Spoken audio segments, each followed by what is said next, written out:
Good afternoon, everyone. This is Andy Reese, the Director of Department on Disability Services. Welcome to our monthly Community and Provider Forum. Today, I'm going to be talking about our budget. We'll be having a discussion. We did this a year ago.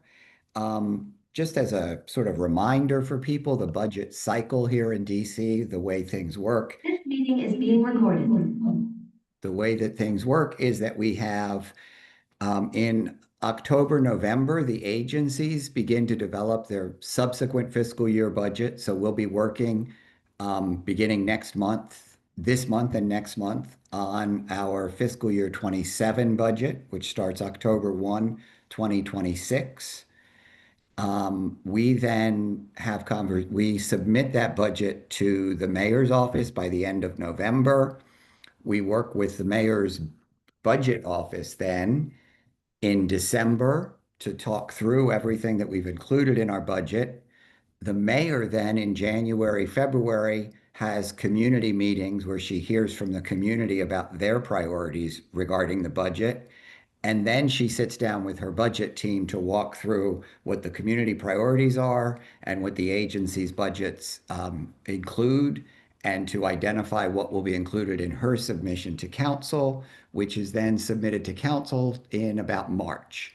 And then by about April, May, we have a hearing before council on the executive's budget. That is finalized in June and transmitted to Congress and has to have a 30-day review period at Congress before it's approved. And then we start all over again. And so what we started last year, and I hope that this is a helpful part of the process, is that we wanted to hear from people as we begin working on our budget, what the priorities of the community are. And what I'll say is what's challenging in each of our budget years, especially currently, since the last few years, particularly after COVID, after all of the additional federal resources that were provided to the district during that time have been exhausted. We have some challenging budgets going forward. As people should be aware, we, based on the budget that was approved by council in FY26, we will be implementing a waiting list for our waiver, the IDD waiver. It's the waiver that includes residential supports. And I'm going to talk briefly today about what that waiting list will look like and when it will be implemented. And then I'm going to talk just about where the budget stands, and then we'll have some breakout rooms so that people can identify what are your priorities for the agency. And in meeting those priorities, what we can expect is pretty clearly, we're not going to see an increase in our budget. So to the extent that we need more funds for something, if one part of the agency gets a bigger piece of the pie, which part of the agency is going to get a smaller piece of the pie? And so together we need to look at what's the overall agency budget. And if we feel like we need more resources in one area, where's the area that we could tighten our belt? So first off, I want to talk about our waiting list, um, so that people understand where that is, and then I'll talk about the budget.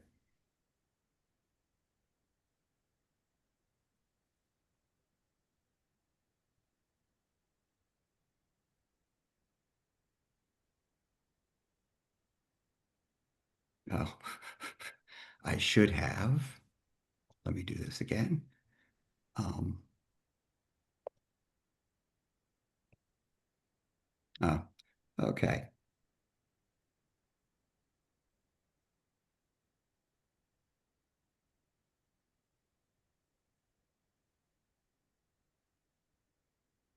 Okay. Sorry about that.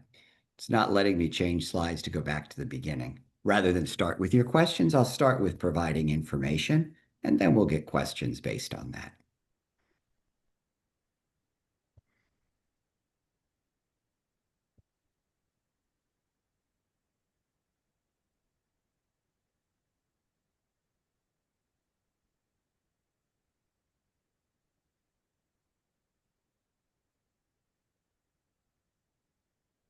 Okay. So just as I said, in fiscal year 2026, based on the resources that were provided in our FY26 budget, we are required at this point in time to implement a waiting list. Our waiver indicates that when we lack adequate slots or adequate resources to fully fund the people anticipated in the year, that we can then implement a waiting list. When our budget was approved by council in the summer, the council specifically indicated that from their perspective, there could be 1.68 million in savings in the IDD waiver. The chief financial office disagrees with that and has said that in order to fund all the slots available in the waiver, we would need those additional funds. And without them, we would have to have a waiting list. And we are limited to provide services consistent with what OCFO indicates we have adequate budget for. And because of that, we do need to implement a waiting list. There's a restriction on being able to do that in that people may be aware of the American Rescue Plan Act. We receive considerable financial resources through that. As long as we're receiving those funds, we're not able to reduce any services that are provided through our home and community-based waiver services. And um, the direct support professional wage initiative through the ARPA funding, those funds were paid through December. They were paid at the beginning of the year. So the funds did go out the door. However, DHCF has to complete a reconciliation of those funds because if more funds need to be paid or funds need to be pulled back, they don't have a final accounting of the funds paid yet. And that will definitely be done by the end of the year. And therefore, the waiting list would go into effect January 1, 2026. As I said, this is only applies to the IDD waiver, and this would not apply to the IFS waiver as long as we continue to have adequate slots in the IFS waiver. Um, and to be clear, the waiting list is on the waiver. And so people applying for DDA services would still be considered for eligibility for DDA. They would still be assigned to service coordination. The limitation would be to the extent they needed services through the IDD waiver. And so, as I said, people would be assigned to a service coordinator. ISPs would still be developed as they were before the implementation of a waiting list. For service needs, the service coordinator and the interdisciplinary team would identify community resources that could address people's needs. Um, the service coordinator, once the person does their ISP, the service coordinator makes a recommendation about which waiver could meet the needs that are identified in that ISP. Because there's an IDD waiver waiting list, person couldn't be referred to that waiver, but they could be referred to the IFS waiver. So that, for example, if a person required residential supports and employment and supported employment, then they might be told, we could put you on the IDD waiting list for the residential supports, but if you would like to enroll in the IFS waiver to get the employment supports, we can do that now. Um, while someone is on a waiting list, the service coordinator quarterly will assess to see if there's change in their needs, and they'll check to see whether the person, in terms of their priority on the waiting list, whether that should be changed. So the way the priority, people are placed on the waiting list based on the needs of the person, and there are four categories into which a person could be assigned. The highest is called priority, and people on the priority list in the waiting list are people who have no natural supports and a need for 24-hour residential supports, or a prior resident of Forest Haven, or a youth aging out of CFSA services.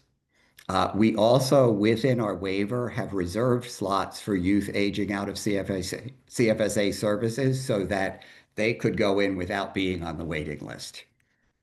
The next level priority would be Emergency need, if there's a health or safety risk and the person's at imminent risk due to abuse or neglect, death of a caretaker, or homelessness. The next level would be an urgent need, which means that the person has a significant risk that a basic need will go unmet, like food, housing, healthcare, that if a person was at significant risk of not meeting their basic needs. And the last category is non-urgent needs, which means the person's eligible for services but doesn't meet any of the higher level categories. And I just want to say, if you have any questions, you can put them in the chat. I can't see the chat while I'm doing the presentation, but we'll look at it at the end of the presentation. So once people are in the waiting list, as I said, the waiting list is established based on resources and slots. We have the slots. So the question would be if we have the adequate resources to move people from the waiting list into the waiver, and we'll be monitoring that monthly throughout the year. If it appears that we have availability in the waiver, we have a committee that will be established to consider who would be moved from the waiting list into the waiver. And that committee would be made up of the DDA deputy director, a waiver unit staff person, a service planning and coordination staff person, a self-advocate, and a community advocate. This committee, when there is an opening in the waiver, would consider the person's lawn score, other collateral material that implicates their need for a placement in services and the length of time they've been on the waiting list. Just to be clear, length of time alone is not determinative. So if you have two people, for example, whose lawn score is the same and one's been on the waiting list longer than the other, it may be, though, that the other collateral material would suggest a higher need of services for the other person. And that's the reason that we have the committee to review this, to consider all factors before determining who goes on the waiting list or who goes into the waiver from the waiting list. As I said, quarterly, a service coordinator, and annual at the ISP reviews the person's the eligibility for the waiting list and the categorization of their priority level in the waiting list. A person may also request to review their placement on the waiting list and the determination of what their priority was on the waiting list. So now, I'm going to stop sharing. If there are any questions or comments, I'll be able to look at the chat. Any questions about that? One question is, when does the waiting list take effect? At this time, the plan is for it to take effect January 1, 2026. And will there be a permanent implementation? The waiting list is in effect in fiscal year 2026, based on our fiscal year 2026 budget. We'll now be discussing the fiscal year 2027 budget. The other thing is throughout the year. So in the council's perspective regarding the waiting list was that we don't need to implement a waiting list until we realize that we don't have enough funds to continue serving people. So that if we get to somewhere down the road in the year and realize there aren't enough funds, we could implement the waiting list at that point. Our concern about doing it that way is that we can't start providing services for people where we don't have confirmation that we have the funds available to serve them. That's against the law in the district. And so the fact that OCFO has told us there aren't adequate funds, we have to start our year by developing a budget that meets what OCFO says we have budget for, or by providing services consistent with what we have budget for, which means there must be a waiting list. If we get, and as I said, council's view is you have enough resources. If we get 6 months into the year and we have additional funds, then we'll start moving people off the waiting list. And so to the extent resources are available, the waiting list would be reduced and hopefully eliminated.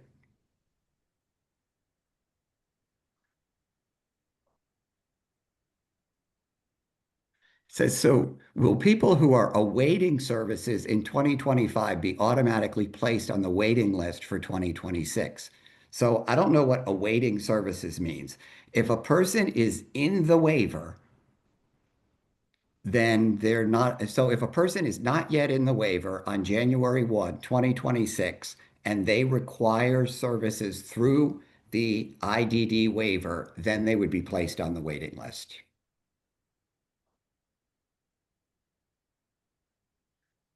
Do students who are aging out of the school system have funds set aside similar to Maryland transitioning youth, or only students aging out of CFSA have funds set aside? Only youth aging out of CFSA, keeping in mind, as I said, we have the IFS waiver, and so people will be able to get services through the IFS waiver. They just won't be able to get, and the youth in CFSA are committed to the District of Columbia. When they turn 21, the District of Columbia can't just walk away from its obligation to those youth. And for that reason, we reserve slots for them. The youth who are aging out of the school system could get other services um, through the IFS waiver. I think I've answered all the questions here. Uh, Is there some timeline for how long a person will remain on the waiting list? No, it depends. So it depends on the person's where they fall in terms of, are they a priority, an emergency need, an urgent need? It depends on how many people are on the waiting list. So people would be admitted from the waiting list into the waiver based on their needs and the availability of resources. So that a person with fewer needs could be on the waiting list a long time. A person with more significant needs may not be, depending on when resources are available.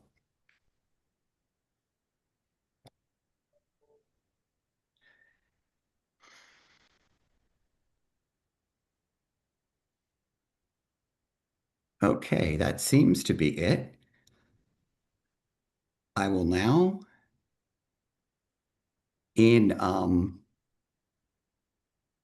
May or June, we had our budget forum, and I'm trying to remember, maybe it was June in this meeting. Oh, Andy, you're sharing the room. I'm sharing the totally wrong thing. Oh, I'm not sure. Okay, here. So in May or June, we had our budget forum and we walked over the budget, walked through what the budget was. And then, or it must have been, it was prior to our budget hearing so that people would be prepared. I know everything was delayed this year, so I'm not remembering exactly when we did it. Um, so that people would be prepared to testify to council regarding our budget. What I'll talk about today is the final budget that was approved, and then the issues that we see that will be challenges in our FY27 budget.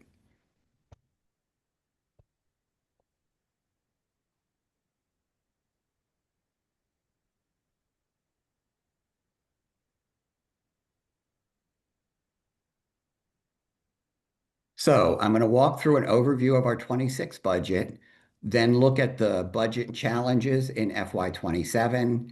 We'll have breakout groups where you will break into smaller groups for about 20 minutes and talk through what you see as the priorities and how you could meet those priorities. If you see areas where you think there should be increases, where would we need to have decreases? So first, in terms of the budget history for DDS, what you see here is the approved budgets year over year from FY23 to FY26. Beginning in FY23, our actual final budget was 184.5 million, with a local budget of about 129.7 million. Up to this current year, FY26, our total budget for DDS is 229, about 0.4 million, and our local budget is 162.479 million. And you can see that's a significant increase. The prior year, our local budget was 142 million. It went up 14% from FY25 to FY26. That's a pretty significant investment in FY26. And as I explained when we did our budget presentation, that was primarily related to taking on the costs related to the direct support professional wage initiative that we had. So what we see is what this slide shows, once I can move everything out of my way so I can see it, is the mayor's proposed budget and then the council's final budget. The mayor proposed $165 million local funds budget for DDS. The council made some changes to that, including council restored one-time only funding in our contracts with residential providers related to administrative costs, $1 million. Council reduced Medicaid growth in the IDD waiver by $1.68 million. There was also a proposal from the mayor's office to move the Office of Deaf, Deafblind, and Hard of Hearing from the mayor's Office of Community Relations into DDS, and the council disagreed with that and instead moved that office over to the Office of Disability Rights. So that was a $1.8 million reduction in our budget as well, which left us ultimately with a $162.5 million local funds budget for FY26. We have special purpose revenue, which is earnings that we receive, such as we receive people's Social Security. We have earnings from the Randolph-Shepard program that are sort of a pass-through. Funds are paid to us that we pay to the vendors. We get some Social Security earnings in our VR program. And so those special purpose revenue funds equal 13.9 million in FY26. Federal grant funds is 36.4 million, and then Medicaid payments of about 16.6 million.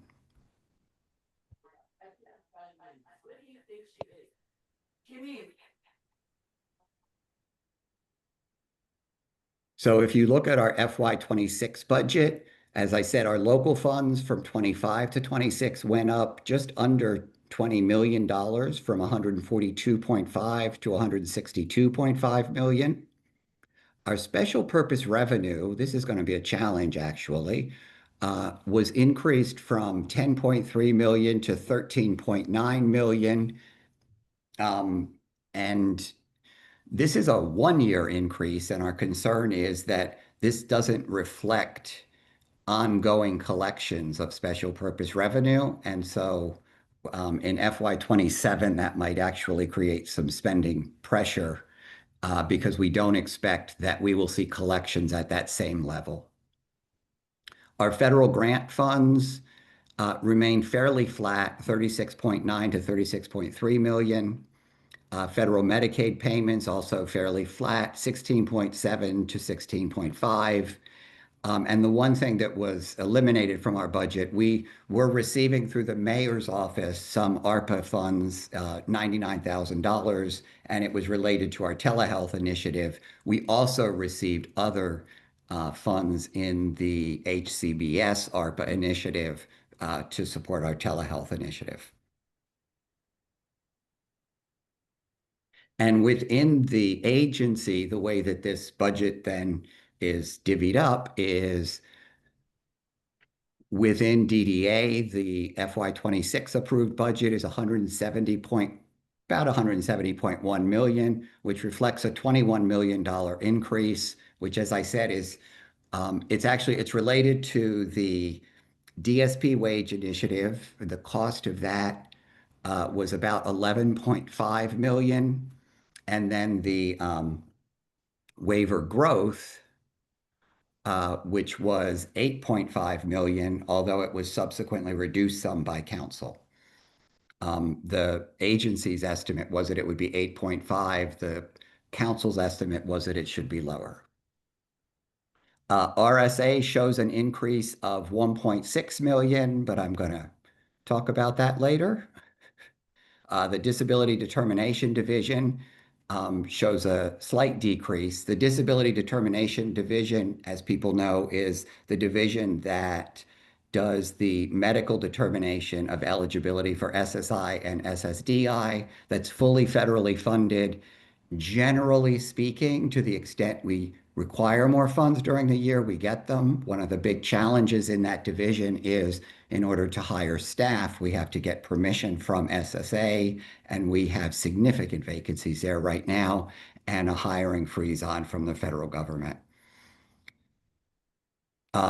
Agency management, which includes, our contracts, HR, all these various divisions that provide support for the other for the service administrations in the agency, is at 21.5 million. And then the Office of the Chief Financial Officer, the staff that work out of OCFO and support our agency, it's about 1.8 million. And in terms of staffing, our agency staff number is 430. If you look at our budget, it will say 432.5 because there are we pay for some positions in other agencies. For example, the Office of the Chief Technology Officer and the Office of Contracts and Procurement, and those end up showing up in our budget, but those are not people that are actually in our budget. Or that are actually in our agency or directly supporting our agency. And so the staff who directly support us, including the 12 staff from financial operations at OCFO, that total is 430. We essentially saw no change in our staffing this year. Last year, we had increased service coordination by 2 people. So as I'd indicated, and as you could see from the previous slides, the Developmental Disabilities Administration, in terms of budget, the largest part of the agency, supports more than 2,500 adults with intellectual and developmental disabilities. The total budget for this administration in FY26 is 170.985 million. Local funding, 147 million, about 147.5 million. This supports 2 waivers, including the IFS and the IDD waiver, that serve approximately 2,000 people currently. This shows sort of the waiver growth over time, which, over time we have seen the waiver growing significantly. The cost of our waiver services has grown not only because we expanded services. So in FY23, we did expand services. I'm really happy to report. We used to be, as people know, an agency that served exclusively people with intellectual disabilities. In FY23, we expanded that to also include people with developmental disabilities who did not have an intellectual disability. We did see a bump up in the number of people served. We saw a significant increase over a couple of years of the referrals, and that seems to have leveled out now. And we increased the people served by a little over 10%, and that is staying about steady now. While that's said, while those numbers stay steady, the costs continue to rise. And related to that, during my performance and budget hearings, even before I was aware that the council was reducing our budget this year, I talked about, we got a really significant enhancement to our budget in FY26 from the mayor's office, and the council actually approved the majority of that enhancement. And yet, what we need to be paying attention to at DDS is ensuring the sustainability of the services that we provide. And what I said at those 2 hearings and have communicated to people since is that in DDA and RSA, ensuring that sustainability looks a little bit different. In DDA, we have seen the cost of services increase at higher than the inflation rate year over year. It has been an average of an 8% increase each year in our cost of living increase for the waiver. On the other hand, in RSA, our rates have remained essentially flat for the last 10 years. And because of these two, and we can't expect to continue to have quality providers if we don't pay them for the work that they're doing. And so we have put together, we've got some volunteers who are working with us, some working groups who are going to look at sustainability in both administrations, in DDA, looking at cost containment strategies within the waivers, and in RSA, looking at the adequacy and the structure of the rates that we provide to ensure that we're adequately reimbursing providers for the good work that they do, and that we're looking at incentivizing the work that we want to incentivize, that we're in supported employment, for example, making sure that we're incentivizing providers to help people be as independent, work as much, and make as much money as they can. And that the provider getting paid doesn't rely on the provider working more hours with the person, but seeing that the person is more successful in being independent and working more hours themselves. So those are ongoing initiatives that are related to budget. The DDA, one of the beyond after the waiver, the next significant cost within DDA is our residential supports. As you see here, currently within the IDD waiver, we have 1,983 slots, and currently there are 1,913 people. In the IFS waiver, 150 slots, and there are currently 96. Something I want to say to be clear about how those slots are counted, because someone would look at this and say, well, you've got 70 slots. There are two issues. One is, as I said, it's slots and resources. But the other issue is slots are unique people provided services through the waiver each waiver year.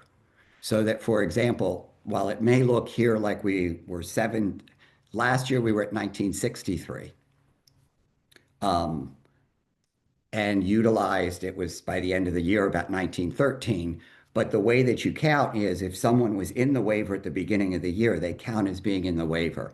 If they exit, and we had somewhere around 40 exits, I believe, from the waiver over the course of the year, and we had somewhere around 80 admissions to the waiver. So, you have to count both in terms of waiver slots utilized, because if a person utilizes a slot 1 month in the year, they've utilized a slot.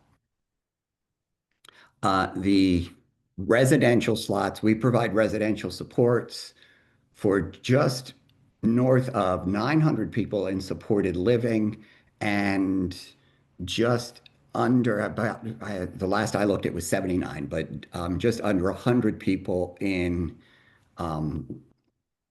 residential habilitation. And so we have residential costs related to those. We also have a number of people in host home, but the residential supports are provided differently and they're not included here. Our budgeted residential costs in fiscal year 26 is $27.8 million.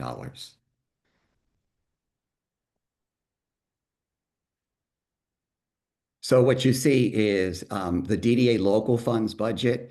The DDA local funds represent 91% of the agency's local funds. So our total local funds for the agency in a fiscal year is 162.5 million. DDA's share of that is 147.5 million. So it really is the elephant in the room. And within DDA's budget of that 147.5 million, 91% of it is for services.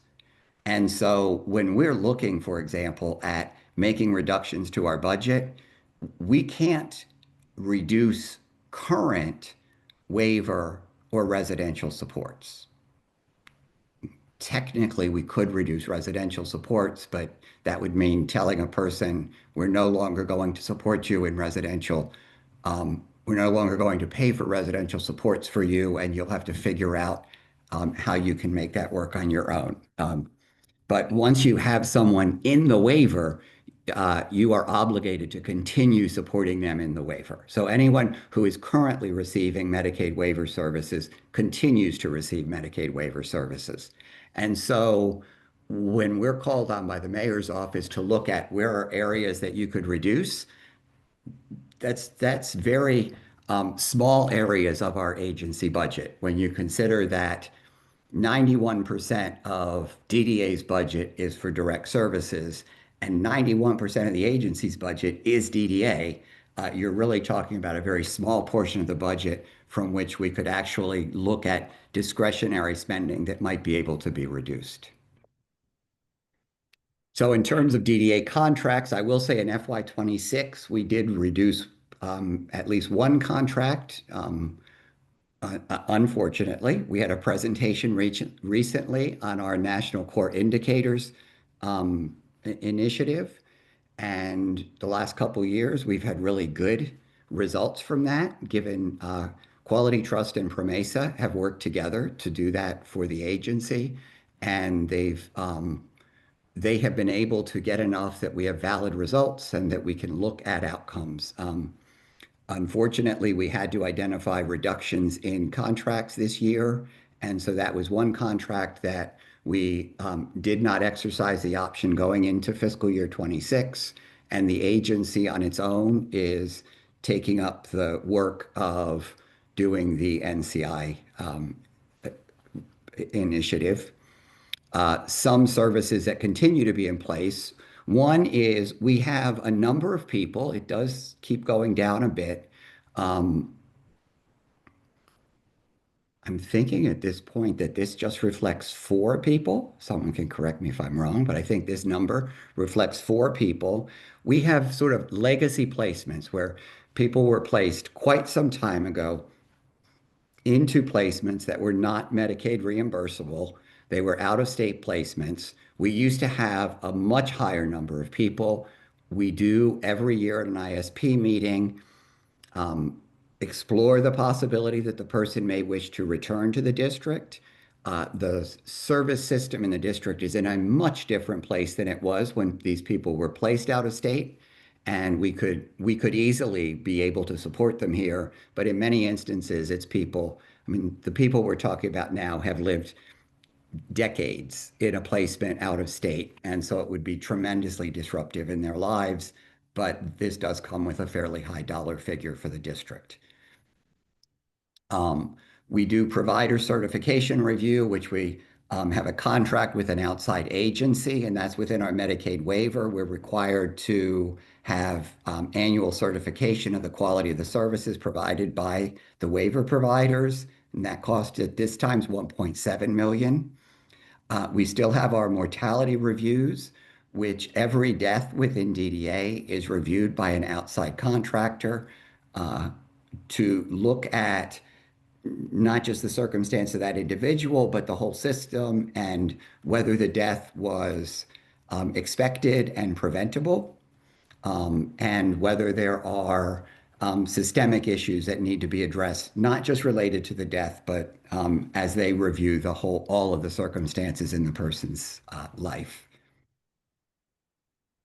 Then we have a clinical consultation contract, which includes both our medical consultation for people in the DDA waiver, where we have clinically complex cases and want to call in the expertise of a physician with experience in providing medical care for people with intellectual and developmental disabilities, as well as some assessment capacity for people who have applied for the DDA but don't have but require additional assessment in order to determine their eligibility. And then we have a small contract, I believe it's a contract grant, whatever, that supports the self-advocacy organization.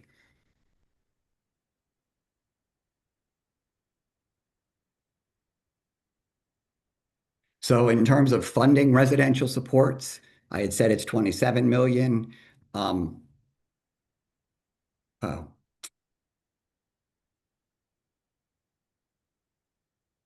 this is supported through 3 sources of funds. Special purpose revenue reflects people who get SSI, SSDI. They pay a portion of that that covers some part of their rent. Um, it's a little more than a third. And then we have Medicaid earnings that pays a portion of it. And then we have local funds that pay a portion to cover the cost of rent, food, clothing, furnishings, everything for the people. The 900 folks in, little over 900 folks in supported living, and the just under 100 people in residential habilitation.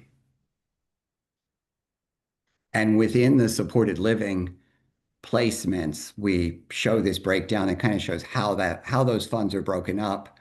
The total cost, um, obviously, well over half of it goes to occupancy, a fairly large, but which is almost $16 million in rent each year. We pay about $4.5 million for food each year. And one of the unfortunate things about the way that we do housing is because we provide the support for housing, we ultimately make everyone we support ineligible then for any substantial SNAP benefit. And so we end up then having to pay more funds for food as well. Um, if we had a system in DC, like many states, where there was a housing authority that had adequate vouchers available, people could have their own housing, they could receive their own checks, they could get SNAP benefits, and this level of resources wouldn't have to be paid by the agency. Next is clothing. That's about 328,000 total. And then medicine, which covers sort of over-the-counter medical needs that aren't covered by like non-Medicaid medical needs. Supplies, which is things around the kinds of things you buy around the house. Furniture, we pay just under $1 million. Communications, and then the administrative costs for each agency.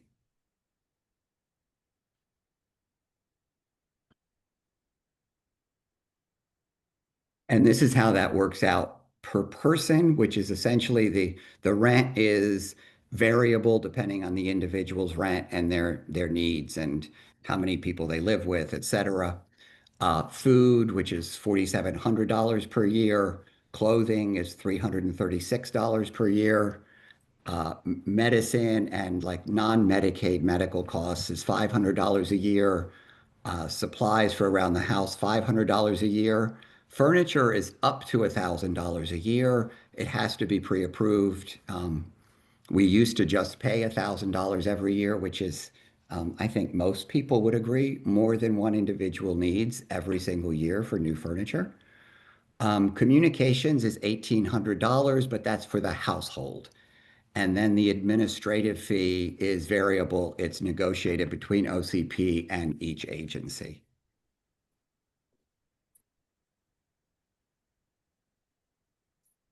So RSA, the approved FY26 budget is $22.1 million. The RSA budget is a combination of federal funds, which represents just under 80% of the funding, and just over 20% is supposed to be the local share.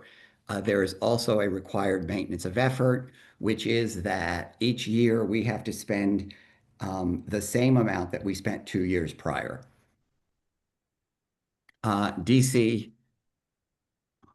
just so you can see, for FY25, we haven't yet closed out of FY25. Our required match amount for FY25 is 4.7 million, but our maintenance of effort amount is 6.9 million, which is based on, as you can see, expenditures from FY23. Our local budgeted amount is 5 million. You will notice that the local budgeted amount is in every year here, it is less than the maintenance of effort amount. What happens is at the end, as they're closing out each fiscal year, all of the local funds that, as they say, fall to the bottom, which is when you have budgeted local amounts for personnel, for example, where there's a surplus, that would fall to the bottom. So there are various things um, where we have surplus local funds within the agency, we can then shift expenditures over to those local funds in order to meet our maintenance of effort amount. Um, what I will say is if you look at the top of this chart, in FY 22, our maintenance of effort requirement was 8.5 million, and we had 8.7 million in local expenditures. The challenge with that is that you've then increased what you're going to have to spend in local funds 2 years later. So in FY 23, our maintenance of effort requirement was 8.8 million, but our expenditures were only 6.9 million. Based on our FY 23, we have received a maintenance of effort penalty that's going to be implemented in our FY 26 grant. And so we got, for the first time in quite some time, we got a cost of living increase in our grant in FY 25. The grant went from about 15.8 to 17.5 million. I'm guessing there, but those are the sort of round numbers of where things were. We essentially are losing that cost of living increase plus a little bit more. Um, on the slight light around that dark cloud is that at the end of each year, there's the opportunity to seek reallotment funds, which is agencies that don't meet their match have to return the portion of their grant that they are unable to match. Even though we haven't met our maintenance of effort, we've always met our match. And in order to be eligible for reallotment funds, an agency has to simply have enough to match their current grant plus any reallotment allowed. And so there is the possibility that while we'll have to get through most of the year with a lower grant amount, we could still, by the end of the year, be eligible for reallotment. So within RSA, here's just sort of some of the general categories and how those funds were spent during the year.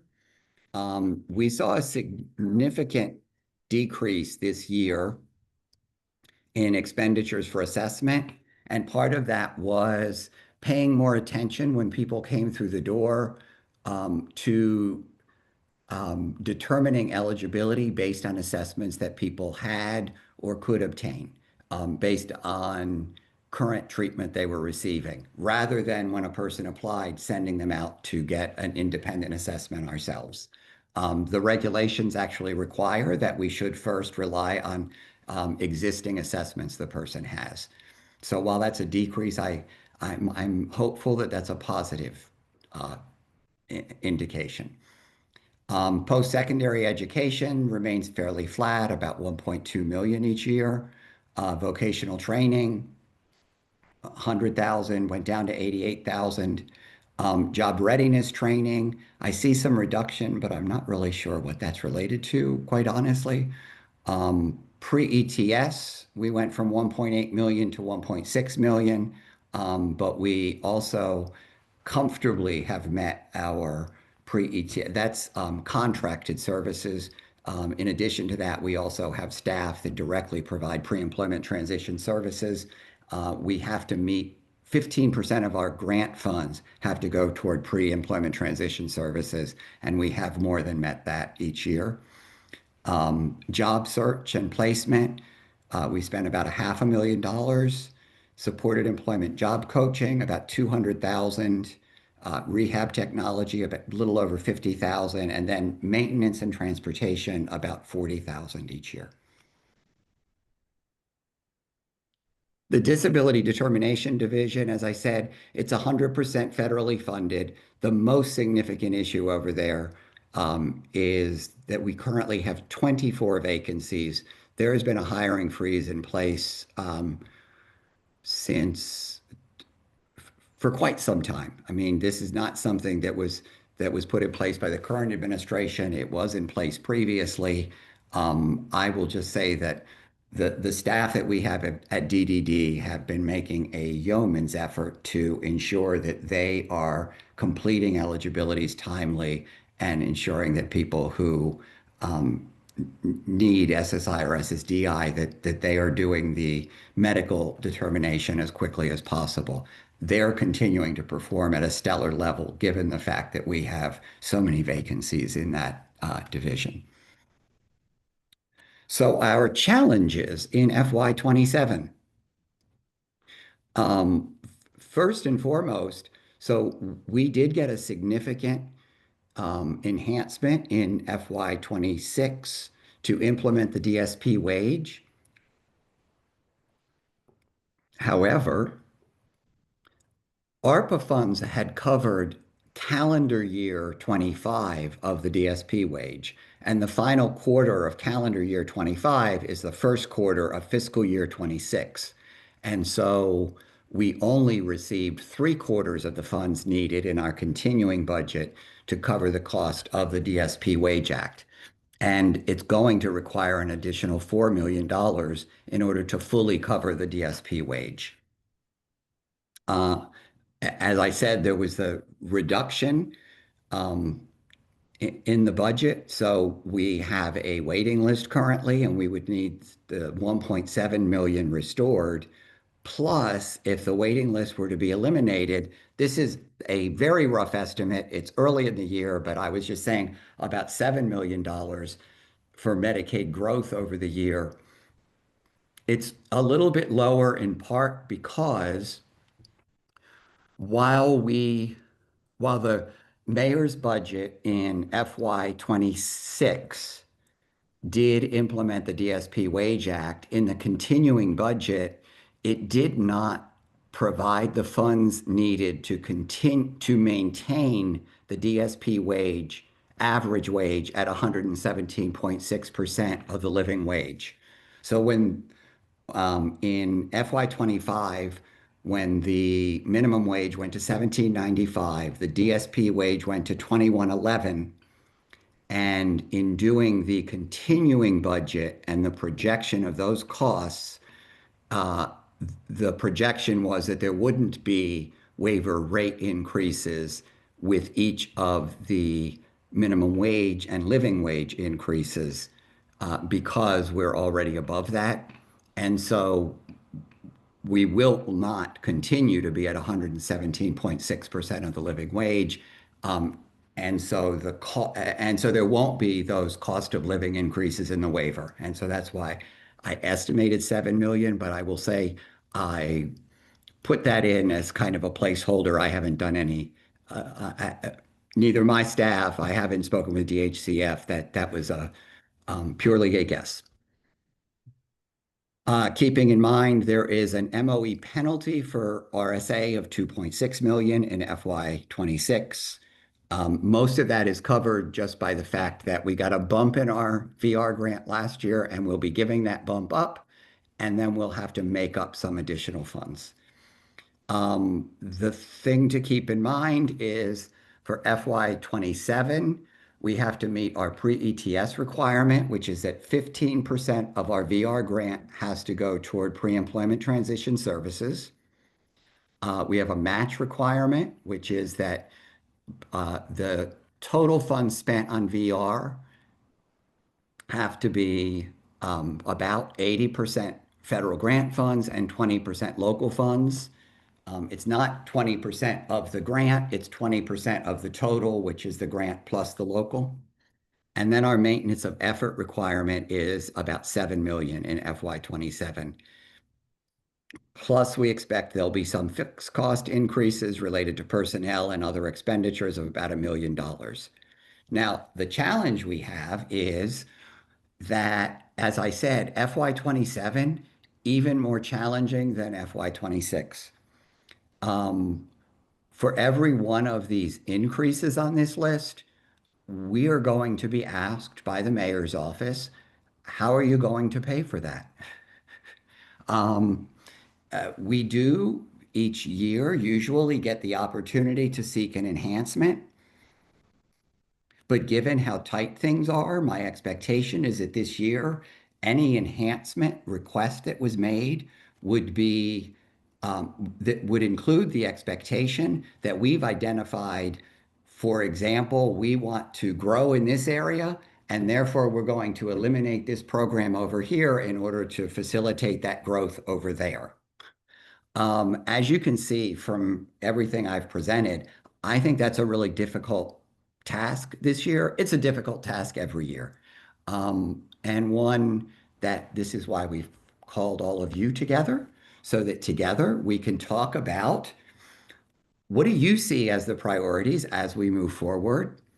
How might you identify local funds reductions that could be made? How much? And what impact would that have?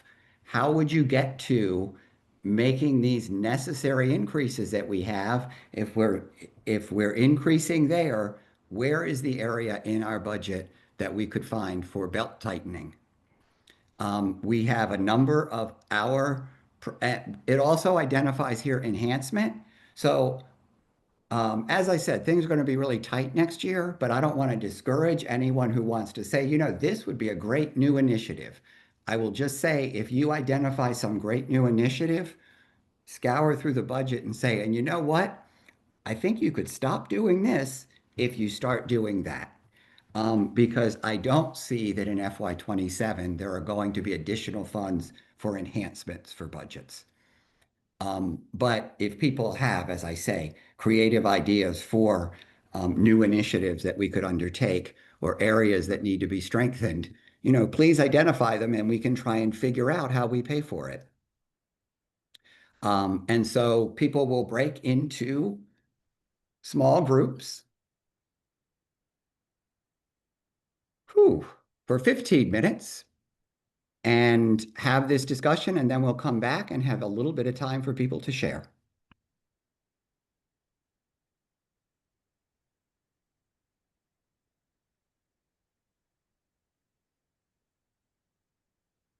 I assume that she's doing the assignment to groups now and that people will be disappearing. Anyone that is left in the room, I will manually place you. But the rooms are open and you should be able to make your way to those rooms. Chioma is a facilitator. Why is she still here? Chioma is not a facilitator.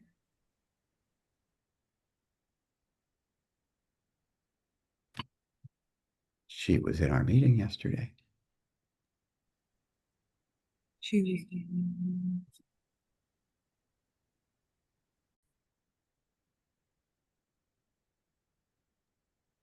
All right, we're good to go. Is everyone back here now? Yes. Okay. Yes. I have to apologize, folks. I'm on my tablet, so I could only, so I was limited in what I could see, and I talked too long. So I'm sorry that I didn't give you all. I hope you all had enough time for some conversation. Given the limited time we have, what I'd like is if we could have 5 volunteers to just give a sort of 2-minute quick overview of what was discussed in your small group.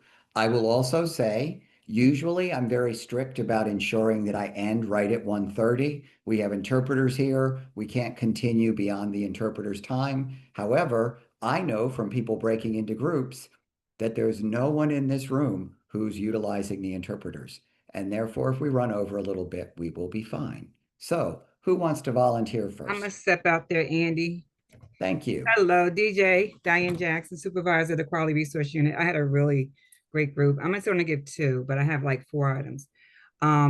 Green light to not get stuck in just doing residential in DC and be allowed to go to Maryland to have, identify homes for people because of the costs. I thought that was a good one. Another one that was talked about is that the administrative support that would have to be utilized for now providers having to upload receipts and stuff into the system, which actually starts in November of 2025.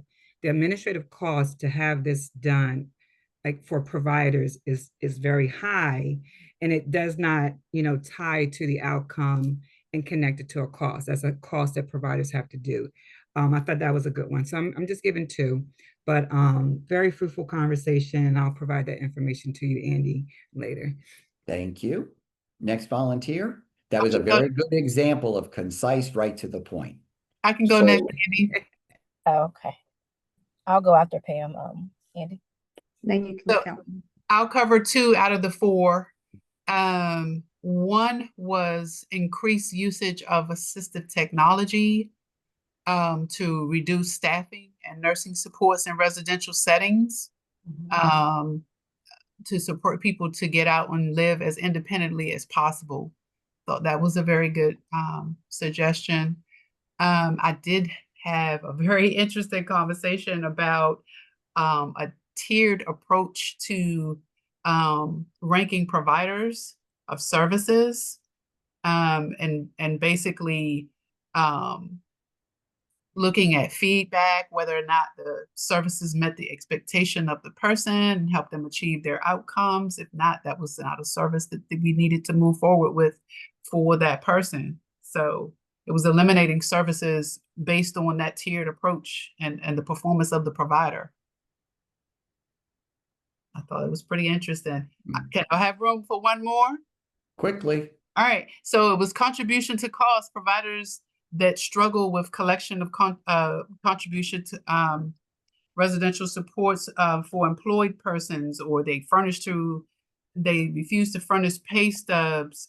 They really struggled with that, and they thought that if we could align and get people to cooperate more with that, then we would be able to collect more funds to offset our budget. Thank you. Yep. Who was going to go next? It's Shanice. Hey, hello everybody. Hello, Andy. So my group mainly, I'll keep it very short, talked about the restructuring of supported living. We know that that is probably the biggest cost, but also looking at some of the authorizations, especially ones with supported living with transportation, how the transportation covers everyone in the home, but not everybody in the home may need it. So then everyone has the same authorization. So looking at reducing that or trying to restructure it to save funds there, as well as looking at the money that's set aside for people who are waiting to come in for services, that could be utilized a little differently, especially if there were to be a wait list, etc.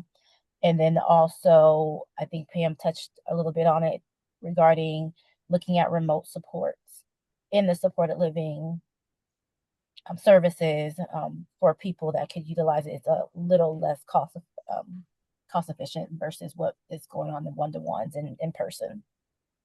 So that's all I had. Thank you.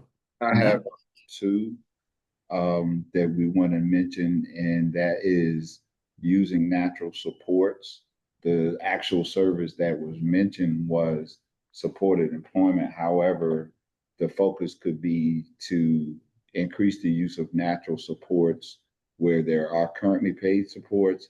And then the second was to look at people who have overnight staff that may have a combination of restrictive controls, either medical or behavioral, and that being on top of overnight. I wasn't real clear on that, but I know who recommended it, and we can definitely follow up on those two. That's it from us. Thank you. Is there another group? I can jump in.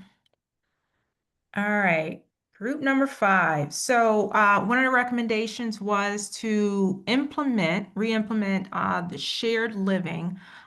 This model was introduced years ago, not sure when, and Allison, you can jump in, but it reduces residential cost.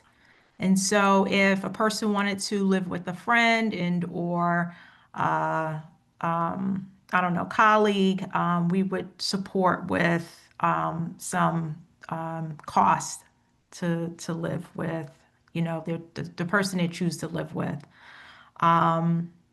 Also, looking at PCR, and the amount was 1.7, reviewing the scope of work and all that's needed. So there may be, I don't know, a process that we could, whether it's take in-house or maybe there's other partners that could provide that support. Last proposal was to look at other resources for food, to possibly reduce some costs. There's food pantries in and around DC. But I know with the current climate, we know what's possibly going to happen in November. There may be some competition with that. So those are the proposals. So before I ask for another volunteer, I want to just mention two quick things from the chat. One, there was a question that was entered late or that I didn't see before I moved on regarding the waiting list, which says, if we have an application in now and it's not approved by January 1, will you automatically be placed on the waiting list? The application is for DDA services. And as I said, you'll be moved into, you will be assigned a service coordinator, a person who's eligible for services, would have an individualized service plan. There would be a limitation if there's a waiting list in place to the extent the person needed services that are only available in the IDD waiver, they would be placed on the waiting list for that. Otherwise, the team would try and help them identify resources to meet other needs, including the IFS waiver.